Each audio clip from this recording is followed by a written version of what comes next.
رب العالمین والعاقبۃ للمتقین والصلاۃ والسلام علی اشرف الانبیاء والمرسلین اما بعد فاعوذ باللہ من الشیطان الرجیم بسم اللہ الرحمن الرحیم قل بفضل اللہ وبرحمتہ فبذلک فلیفرحوا صدق اللہ العظیم اللہم نور قلوبنا بالقرآن وزین اخلاقنا بالقرآن ونجنا من النار بالقرآن وادخلنا فی الجنۃ بالقرآن قال اللہ تبارک و تعالی فی شان حبیبہ مخبرا وعامرا ان اللہ وملائکتہ یصلون علی النبی یا ایہا الذین آمنوا صلوا علیہ وسلموا تسلیما الصلاۃ والسلام علیک یا سیدی یا رسول اللہ وعلی آلک وصحابک وسلم علیک یا حبیب اللہ الصلاۃ والسلام علیک یا سیدی یا نبی اللہ وعلی آلک وصحابک یا سیدی یا نور اللہ۔ حمد و ثنا اور درود و اسلام کے بعد معزز سامعین کرام، برادران اسلام، نہایت ہی واجب الاحترام ذی وقار علماء کرام، معزز محترم حاضرین و سامعین سامعات، السلام علیکم ورحمۃ اللہ وبرکاتہ۔ آج کی یہ بابرکت محفل آپ لوگوں نے اپنے آقا و مولا حضور نبی رحمت صلی اللہ علیہ وآلہ وسلم کی بارگاہ میں اپنی عقیدتوں، ارادتوں اور محبتوں کا خراج پیش کرنے کے لیے منعقد کی۔ اللہ تعالیٰ کی بارگاہ میں دعا ہے اللہ تعالیٰ محفل کا لمحہ لمحہ اپنی بارگاہ میں قبول فرمائے۔ بالکل اختصار کے ساتھ کچھ باتیں آپ کے گوش گزار کرنی ہیں۔ اللہ تعالیٰ کی بارگاہ میں ہمیشہ یہ دعا رہی ہے کہ اللہ تعالیٰ میری زبان پہ سچی بات جاری فرمائے اور سچ سن سنا کے مجھے اور آپ کو قابل عمل باتوں پہ عمل کرنے کی توفیق عطا فرمائے۔ اگر آپ کی توجہ ہوئی تو میرے لیے بات کرنا آسان ہوگی۔ وہ اقبال کا شعر ہے کہ نظارے کے لیے جنبش مژگاں بھی بار ہے، نرگس کی آنکھ سے مجھے دیکھا کرے کوئی۔ بسا اوقات آنکھ کا جھپکنا طبیعت پہ بوجھ ہوتا ہے، تو جب کسی شخص نے کوئی میسج کنوے کرنا ہو تو وہاں شور ہو اور لوگوں کی توجہ نہ ہو تو بات کرنا ذرا مشکل ہوتی ہے۔ الصلاۃ والسلام علیک یا رسول اللہ وعلی آلک وصحابک وسلم علیک یا حبیب اللہ۔ پورا سال ہی میرے حضور کا ذکر خیر ہوتا رہتا ہے، لیکن ربیع الاول شریف کے اندر تو یہ ذکر پورے عروج پہ ہوتا ہے۔ اتنا تذکرہ کسی کا نہیں ہوا اتنا سرکار مدینہ کا ہو رہا ہے۔ لوگ دنیا پہ آتے ہیں، اپنا وقت گزار کے چلے جاتے ہیں، کچھ مہینے کچھ سال وہ لوگوں کو یاد رہتے ہیں، پھر زمانہ قبروں کے نشان بھی بھول جاتا ہے۔ آل سرسان نے 3150 سال حکمرانی کی ہے ایران کے اوپر۔ 150 حکمران ایک ہی خاندان کا یکے بعد دیگرے ایران کے اوپر حکمرانی کرتا رہا ہے۔ ہمارے ہاں تو 5 سال کے لیے اسمبلیاں منتخب ہوتی ہیں، 2-3 سال کے بعد حکومت ڈولنا شروع ہو جاتی ہے اور پھر اگلے الیکشن کی تیاریاں ہوتی ہیں۔ وہاں ایک ہی خاندان نے یکے بعد دیگرے 3150 سال حکمرانی کی۔ 150 حکمران ایک ہی خاندان کا ایران کے اوپر مسلط رہا۔ اس بڑے پنڈال کے اندر میں نہیں سمجھتا کہ ان 150 حکمرانوں میں سے کسی ایک کا نام بھی کسی کو یاد ہو۔ کون کسی کو یاد کرتا ہے؟ ہم تو خونی رشتے بھول جاتے ہیں۔ عارف کھڑی رومی کشمیر میاں محمد بخش بولے، سہ سہ جوڑ سنگت دے ڈٹھے اوڑک وتھاں پئیاں جنہ بنا ایک پل نساں جیندے او شکلاں یاد نہ رہی۔ شکلیں بھی بھول جاتی ہیں، اور مشتاق یوسفی نے کہا تھا مٹ گیا مشتاق دل سے رنگ یاد رفتگاں، پھول مہنگے ہو گئے قبریں پرانی ہو گئی۔ 4 دن لوگ پھول ڈالتے ہیں پھر قبر کا نشان بھی یاد نہیں رہتا، لیکن کیا وجہ ہے صاحب، 1400 سال سے اوپر عرصہ گزر گیا ہے، نہ تو عقیدتوں کے پھول مہنگے ہوئے ہیں اور نہ ہی گنبد خضرا کا رنگ پرانا ہوا۔ صدیوں قبل میرے حضور دنیا پہ تشریف لائے تھے، لیکن ماحول کی تازگی بتاتی ہے جیسے کو کل ہی گزر کے گیا ہے۔ زمین سے آسمان تک، آسمان سے لامکان تک ہے، کہاں کھولے تھے گیسو یار نے، خوشبو کہاں تک ہے۔ کائنات کا ذرہ ذرہ میرے حضور کے ذکر سے مہکتا ہے، اور اہل ایمان حضور کے ذکر سے اپنے دکھی دل کو تسکین دیتے ہیں، اور یہ عمل خلف سلف کے اندر بڑا محبوب رہا۔ محدث ابن جوزی علیہ رحمہ یہ آج سے تقریباً 800 سال پہلے ہوئے، یہ لکھتے ہیں بیان میلاد النبی کے اندر کہ جہاں ایک مرتبہ محفل میلاد ہو پورا سال وہاں رحمت برستی رہتی ہے۔ بہت ساری آفتیں مصیبتیں جو اس گھر کا رخ کر چکی ہوتی ہیں محفل میلاد کی برکت سے اپنا راستہ تبدیل کر لیتی ہیں، اور یہ میرے رب کا حکم ہے، قل بفضل اللہ وبرحمتہ فبذالک فلیفرحوا۔ حبیب آپ ارشاد فرما دو جب تم پہ اللہ کا فضل یا اللہ کی رحمت ہو تو اس فضل اور رحمت کے حصول پر خوشی منایا کرو۔ کوئی بھی اللہ کا فضل، کوئی بھی اللہ کی رحمت ہو تو اس فضل اور رحمت کے حصول پر خوشی منانے کا حکم میرے رب کا ہے۔ اب میں آپ سے پوچھوں کہ آپ کے نزدیک اللہ کا سب سے بڑا فضل کیا ہے، تو یہ علماء کو چھوڑیں جو بالکل ان پڑھ آدمی ہیں، ایک دن بھی سکول نہیں گیا، ایک دن بھی مدرسے نہیں گیا، اس سے پوچھو کہ اللہ کا سب سے بڑا فضل کیا ہے، تو اس کے لبوں پہ جو نام آئے گا وہ میرے نبی کا نام آئے گا۔ اور اگر میں پوچھوں کہ اللہ کی سب سے بڑی رحمت کیا ہے، تو یہ بچہ بچہ جانتا ہے، وَمَا أَرْسَلْنَاكَ إِلَّا رَحْمَةً لِلْعَالَمِينَ۔ تو اللہ کا سب سے بڑا فضل بھی حضور ہے اور اللہ کی سب سے بڑی رحمت بھی حضور ہے۔ لہذا حضور کی آمد پر خوشی کرنا، اظہار مسرت کرنا، یہ حکم خداوندی بھی ہے، تقاضا ایمان بھی ہے، اور فطرت انسان بھی ہے۔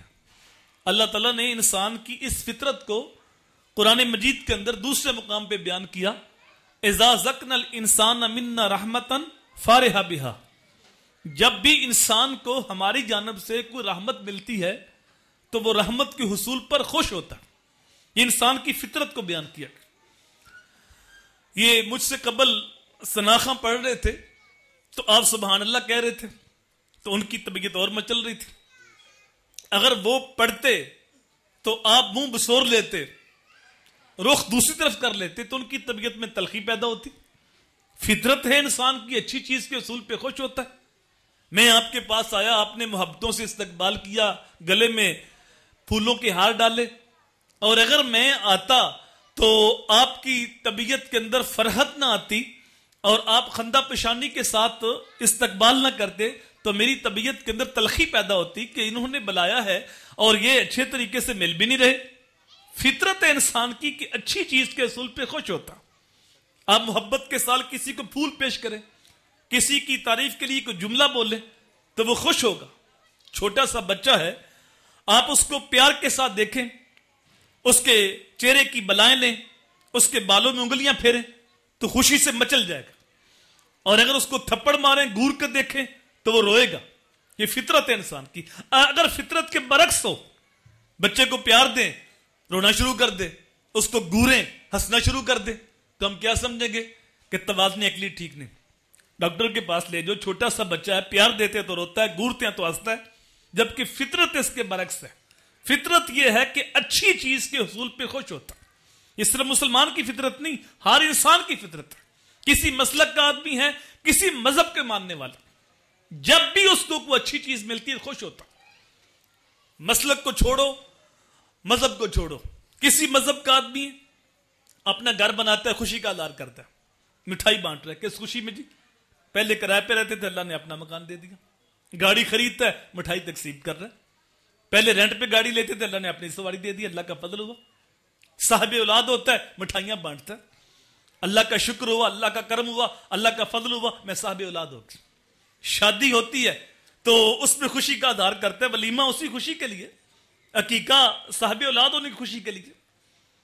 وہ کہتا ہے مجھے جیون ساتھی مل گیا، میں صاحب اولاد ہو گیا، خوشیوں کے ساتھ مٹھائیاں بانٹتا ہے، دعوت کرتا ہے، اپنا کاروبار شروع کرتا ہے، کسی مسلک کا ہے، کسی مذہب کا ہے، اس پہ خوشی کا اظہار کرتا ہے، دوستوں کو دعوت دیتا ہے، کس خوشی میں کھانا کھلا رہے ہو، کس خوشی میں مٹھائیاں بانٹ رہے ہو۔ پہلے مزدوری کرتے تھے، اللہ کا کرم ہوا، اللہ نے اپنا کاروبار دے دیا۔ تو یہ صرف مسلمان کی فطرت نہیں، ہر انسان کی فطرت ہے۔ اذا ذقنا الانسان منا رحمتن، جب بھی انسان کو ہماری جانب سے کوئی رحمت ملتی ہے، فارحا بہا، اس رحمت کے حصول پر خوش ہوتا ہے۔ یہاں ہے رحمتن، توجہ چاہوں گا، اذا ذقنا الانسان منا رحمتن، جب بھی انسان کو ہماری جانب سے کوئی رحمت ملتی ہے تو وہ رحمت کے حصول پر خوش ہوتا ہے۔ تو یارو بتاؤ، اگر اس انسان کو رحمت للعالمین مل جائیں تو پھر تو خوشی کی انتہا نہیں رہنی چاہیے۔ اور اگر رحمت کے حصول پہ خوش ہوتا ہے اور رحمت للعالمین کے حصول پہ خوش نہیں ہوتا تو ہم سمجھیں گے اس کے ایمان کا توازن بگڑا ہوا ہے۔ اگر سلامتی ایمان ہوتا تو حضور کا ہم گناہگاروں کو مل جانا یہ اللہ کا اتنا بڑا فضل تھا، اتنی بڑی رحمت تھی۔ یہ ایک محفل میلاد کیا، یہ چند دیگیں کیا، ہم تو پوری زندگی حضور کے نام لگا دیں، حق شکر پھر بھی ادا نہیں ہو سکتا۔ ہم تو ساری زندگی سجدے میں سر رکھ کے اللہ کا شکر ادا کرتے رہیں تو حق شکر پھر بھی ادا نہیں ہو سکتا جو حضور کی صورت میں ہمارے اوپر کرم ہوا۔ ہمارے بدن پہ اتنے بال نہیں جتنے رسول کریم کے احسانات، ہمارا بال بال قرض رسول میں جکڑا ہوا۔ ذرا حضور کے آنے سے قبل انسان کی تاریخ تو دیکھیں کہ انسان کی تاریخ کس قدر دردناک تھی اور کس قدر شرمناک تھی۔ یہ روحانی درجات کا بلند ہونا تو بڑی بلند درجہ باتیں ہیں، ہمیں تو جینے کا شعور ہی حضور نے عطا کیا، بلکہ یہ انسان حضور کے آنے سے پہلے خود شناس بھی نہیں تھا، خدا شناسی تو بڑی دور کی بات ہے۔ جو چیزیں انسان کے لیے بنائی گئی تھی یہ ان کو اپنا خدا سمجھتا تھا۔ درخت انسان کے لیے بنایا گیا نا، انسان کو پھل دینے کے لیے، ایندھن دینے کے لیے، چھاؤں دینے کے لیے، اس کے ذوق نظارہ کے لیے، اسے آکسیجن دینے کے لیے، لیکن یہ درختوں کو سجدہ کرتا ہے، اس کو پتہ نہیں کہ میں ہوں کیا۔ چاند سورج انسان کی راہوں میں روشنی بکھیرنے کے لیے، لیکن یہ کبھی چاند کو سجدہ کرتا ہے، کبھی سورج کو سجدہ کرتا ہے۔ اس قدر مت ماری گئی تھی کہ اپنے ہاتھ سے مٹی کے مادو بناتا ہے پھر خود سجدہ کرتا ہے۔ اتنی عقل نہیں کام کر رہی، اس کو میں نے خود تراشا، بھائی یہ میرا معبود کیسے ہو سکتا؟ مجھے بتاؤ پھر کون آیا جس نے شعوری زندگی بخشا؟ کون آیا جس نے گری ہوئی قوم کو اٹھایا؟ کون آیا جس نے گمراہوں کو ہدایت دی؟ کون آیا جس نے پریکٹیکل کر کے سمجھایا میاں ہوش کرو، یہ چیزیں تمہاری معبود نہیں، یہ تمہارے در کی نوکر ہیں۔ چاند کو پوچھتے ہو یہ تمہارا معبود کیسے ہو سکتا ہے؟ دیکھو یہ تمہارے نبی کا اشارہ ہوتا ہے، چاند کے 2 ٹکڑے ہو جاتے ہیں۔ سورج کو پوچھتے ہو یہ تمہارا معبود کیسے ہو سکتا ہے؟ یہ تو محمد کی انگلی کا اشارہ ہوتا ہے، بھاگتا اثر کے وقت پہ آ جاتا ہے۔ درختوں کو پوچھتے ہو، جہاں میں نہیں کہتا تو ہی کہہ، تجھے اللہ کا رسول بلاتا ہے۔ درخت باغتا قدموں میں سلامی دیتا ہے۔ پتھروں کو پوچھتے ہو، دیکھو پتھر ابو جال کی مٹھی میں کلمہ محمد عربی کا پڑھ رہے ہیں، اور سڑیاں کھجوراں آغا جاندہ ہے، اور پتھراں نو کلمے پڑھا جاندہ ہے، اور گونگیاں تھی گلاں کرا جاندہ ہے۔ قطرے کو سمندر ذرے کو ستارہ کرتے ہیں، کونین کو خم آ جاتا ہے جب زلف سمارا کرتے ہیں۔ یہی انسان جو کار مذلت میں گرا ہوا تھا، جو خود شناس بھی نہیں تھا، جب دامن مصطفیٰ ہاتھ میں آتا ہے تو یہی انسان خوشی کے ساتھ سینہ تان کے ہوش کے ساتھ بولتا ہے۔ وہ کہتا ہے فرشتہ کہنے سے میری توقیر گھٹتی ہے، میں مسجود الملائکہ، مجھے انسان ہی رہنے دو۔ پھر اسے ہوش ہے کہ میرا قد کتنا اونچا ہے، وہ کہتا ہے مجھے فرشتہ بھی نہ کہو، فرشتوں نے مجھے سجدہ کیا، تو پھر اس کو ہوش آئے۔ تو جب تک دامن مصطفیٰ ہاتھ میں نہ آئے اتنی دیر تک انسان کو شعور نہیں ملتا۔ میرے بھائی اگر آپ کو بات سمجھنے میں مشکل ہو رہی ہے تو میں توجہ چاہوں گا، یہ بالکل تمہارا ہمسایہ ہے Bharat, P H D doctor ہے، لیکن گائے کے پیشاب کو تبرک سمجھ کے پیتا۔ اس کی ڈگری، اس کی طب اس کو نہیں بتاتی اس میں جراثیم کتنے، اس میں توفن کتنا۔ پروفیسر یونیورسٹی کے اندر پڑھانے والا کتنی بڑی علمی ڈگری، لیکن بت کے آگے ہاتھ جوڑے کھڑا ہے. اس کی ڈگری، اس کا علم اتنا بھی نہیں بتاتا، اپنے جسم پہ بیٹھی مکھی اڑا نہیں سکتا، یہ میرا معبود کیسے ہو سکتا. یہ اس پار کی کہانی ہے. اور ہمارے ہاں یہ 7-8 سال کا بچہ، کسی مدرسے کا طالب علم نہ بھی ہو، سکول کا پڑھنے والا، گلی سے گزرتے گزرتے کسی جانور کے پیشاب کا چھینٹا کپڑوں پہ پڑ جائے، اس کو مال مال کے دھوتا ہے، اور گھر آتے کہتا امی میرے کپڑے پلید ہو گئے. وہ گائے کے پیشاب کو تبرکن چسکیاں لے کے پی رہا ہے، اور یہ ایک قطرہ بھی برداشت نہیں کر رہا. تو جواب ایک ہے، بھائی اس کے پاس ڈگری ہے لیکن ہاتھ میں دامن مصطفیٰ نہیں ہے. یہ ہے بچہ لیکن اس کی ماں نے گڑتی حضور کے پیار کی دی ہے، تو تقدس روحوں تک اتر گیا ہے. تو شعور ملتے ہی تب ہے جب ہاتھ میں دامن مصطفیٰ آتا. اس لیے میرے امام نے کہا تھا فیض پہنچا ہے رضا احمد پاک کا، فیض پہنچا ہے رضا احمد پاک کا، ورنہ ہم کیا جانتے خدا کون. یہ تو حضور کی کرم نوازی ہوئی کہ سارے بتوں سے ہٹا کر ایک خدا کے آگے جگا دیا. تو ہمارے اوپر حضور کی صورت میں جو احسان ہوا، اتنا بڑا کرم ہے. ہمیں اللہ نے وہ عظیم نبی عطا کی ہے جن کی امت میں آنے کے لیے نبیوں نے آرزو کی. 12 نبی ایسے کتب میں آتا ہے، 12 نبیوں نے دعا مانگی کہ اے اللہ ہمیں نبی آخر الزمان کو امتی بناتے. منصب نبوت یہ سب سے بڑا منصب ہے، نبوت کا تاج سر پہ سجا ہوا ہے، اور وہ دعا مانگ رہے ہیں کہ اللہ ہمیں نبی آخر الزمان کو امتی بناتے. ابن اساکر نے دمشق کبیر کے اندر ایک لمبی روایت لکھی. جب موسیٰ علیہ السلام پر توریت کا نزول ہوا تو انہوں نے اللہ کی بارگاہ میں عرض کی، باری تعالیٰ میں نے توریت کے اندر ایسی امت کا تذکرہ پڑھا ہے جو آئے گی بعد میں لیکن فضیلت کے اعتبار سے سب سے پہلے نمبر پہ ہوگی. وہ امت میری امت کر دے. قال تلک امت احمد، کہا وہ تو میرے پیارے احمد کی امت آئی بعد میں لیکن فضیلت پہلے. اللہ اکبر.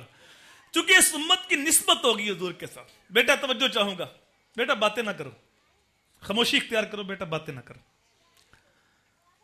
نسبت ہوگی نا حضور کے ساتھ، تو حضور سب سے آخر میں آئے.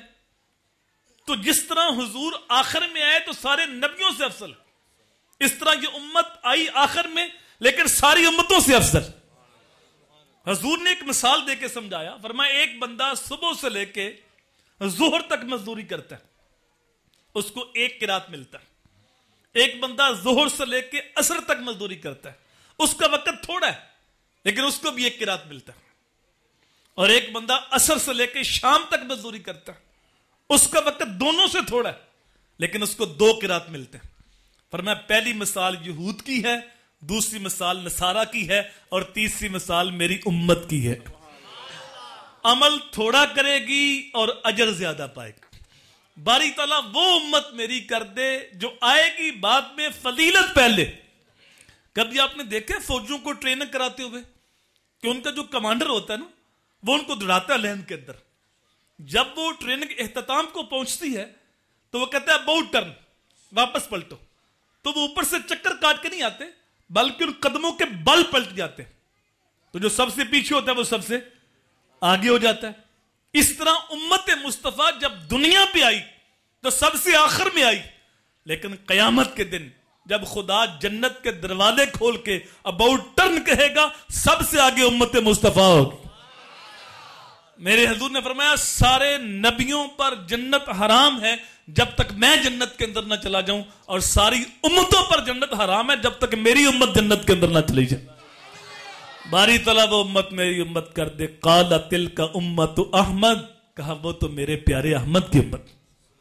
پھر اللہ کی بارگاہ میں عرض کی اللہم انی اجد فی الالواح امتا اناجیلہم فی صدورہم یقرؤون ظاہرا فاجعلھا امتی. قال تلک امت احمد. باری تعالیٰ میں نے ایک ایسی امت کا تذکرہ پڑھا ہے جن کی انجیلیں ان کے سینوں میں ہوں گی اور وہ بغیر دیکھی پڑھیں گے. پچھلی امتوں میں کتاب اللہ کا حافظ صرف نبی ہوتا تھا. نبی کے علاوہ کسی کو یہ اعزاز نصیب نہیں تھا کہ وہ اللہ کی کتاب کو حفظ کر سکتے. آصف بن برقیہ کا واقعہ سورہ نمل کے اندر موجود ہے. تو اس کے بارے میں قرآن یہی کہتا ہے قال الذی عندہ علم من الکتاب. وہ اٹھا جس کے پاس کتاب اللہ کا کچھ علم تھا. یہ من تبیدیہ پوری کتاب کا عالم نہیں تھا، زبور کی کچھ ایتیں جانتا تھا. تو پچھلی امتوں میں کتاب اللہ کا حافظ صرف نبی ہوتا تھا، نبی کے علاوہ کسی کو یہ اعزاز نصیب نہیں تھا کہ وہ اللہ کی کتاب کو حفظ کر سکے. لیکن حضور کی امت کو یہ اعزاز ملا، 6-7 سال کا بچہ ہوتا ہے پورا قرآن سینے کے اندر محفوظ ہوتا ہے. باری تعالیٰ وہ امت میری امت کر دے. قال تلک امت احمد، کہا وہ تو میرے پیارے احمد کی امت. پھر اللہ کی بارگاہ میں عرض کی باری تعالیٰ میں نے ایسی امت کا تذکرہ پڑھا ہے جو نیکی کی نیت کرتی، نیکی کی نہیں بس نیت کی، تو اس کے نامہ مال کے اندر نیکی لکھ دی جاتی. اس امت کو یہ اعزاز ملا کہ نیکی کی نیت کرنے پہ نیکی کا ثواب مل جاتا. آپ جانتے ہیں کہ جنگ بدر کے اندر مسلمانوں کی تعداد کتنی تھی؟ 300. بولیے 300. یہ بچہ بچہ جانتا ہے، لیکن تاریخ اٹھائیں، جو دو بدو لڑے تھے وہ 313 نہیں تھے، وہ 305 تھے.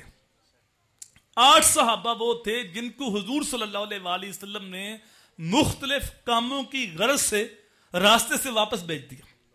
یہ نیت کر کے گھر سے نکلے تھے لیکن حضور نے واپس بھیج دیا. ان میں حضرت عثمان غنی بھی، ان کی اہلیہ بیمار تھی جو حضور کی صاحبزادی تھی، ان کی تیمارداری کے لیے بھیج دیا. لیکن جب مال غنیمت تقسیم ہوا تو ان 8 کو برابر حصہ دیا گیا. بھائی جب یہ جنگ میں شامل نہیں ہوئے، میدان میں اتر کے لڑے نہیں، تو حصہ کیوں دیا گیا؟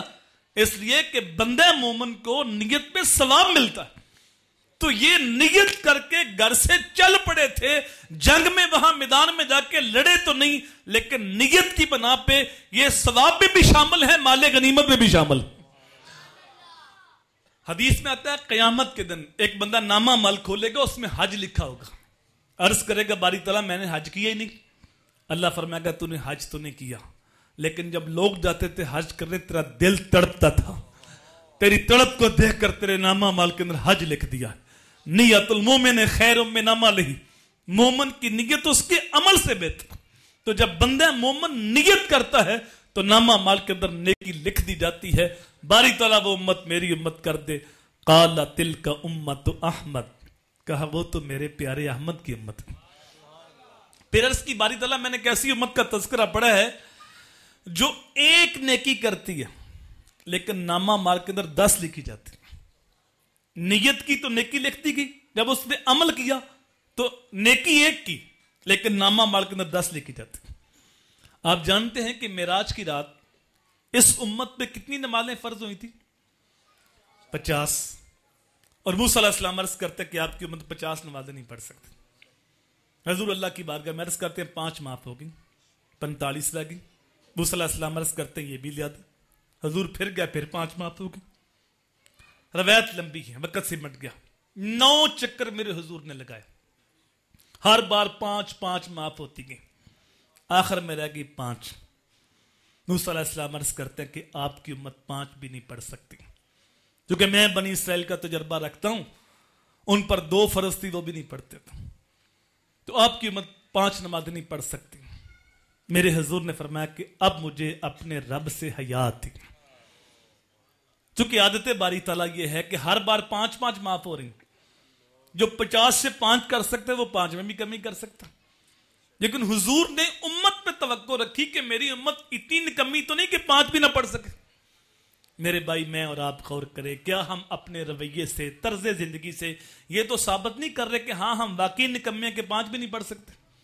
صبح کا جب وقت ہوتا ہے چڑیاں بھی اس کی پاکی بول رہی ہوتی ہیں، کیڑے مکوڑے بھی بلوں سے سر نکال کے رب کا نام لے رہے ہوتے ہیں، اور یہ اشرف المخلوقات لمبی تان کے سوئے. شرم کی بات نہیں تو اور کیا. ایک سجدہ جسے تو گراں سمجھتا ہے، 1000 سجدوں سے آدمی کو دیتا ہے نجات. جو اللہ کے حضور جھکنا جانتا ہے اس سے کسی اور کے آگے نہیں جھکنا پڑتا. میں بڑا حیران ہوتا ہوں کہ جب ہم محفل میں ہوتے ہیں تو سارے عاشق رسول ہوتے ہیں. کچھ موقع ایسے ہیں جب ہم عاشق رسول ہوتے ہیں، نوٹ پھینکنے ہیں تو عاشق رسول ہیں، لنگر بانٹنا ہے تو عاشق رسول ہیں، چراغاں کرنا ہے، جنڈیاں لگانی ہے تو عاشق رسول، نعرے مارنے تو عاشق رسول. لیکن جب ہم نے نماز پڑھنی ہوتی ہے اس وقت پتہ نہیں ہمارا عشق کہاں چلا جاتا. قیامت کے دن جب اللہ تعالیٰ ماڈل کے طور پہ حضور صلی اللہ علیہ وآلہ وسلم کے صحابہ کو پیش کرے گا، سچے عاشق رسول تو یہ تھے جنہوں نے ایک نماز بھی نہیں چھوڑی، ہم تو صرف دعویٰ کرتے ہیں غلامی رسول میں موت بھی قبول ہے، دعویٰ اتنا بڑا اور دلیل اتنی کمزور کہ 5 وقت کی نماز بھی قبول نہیں۔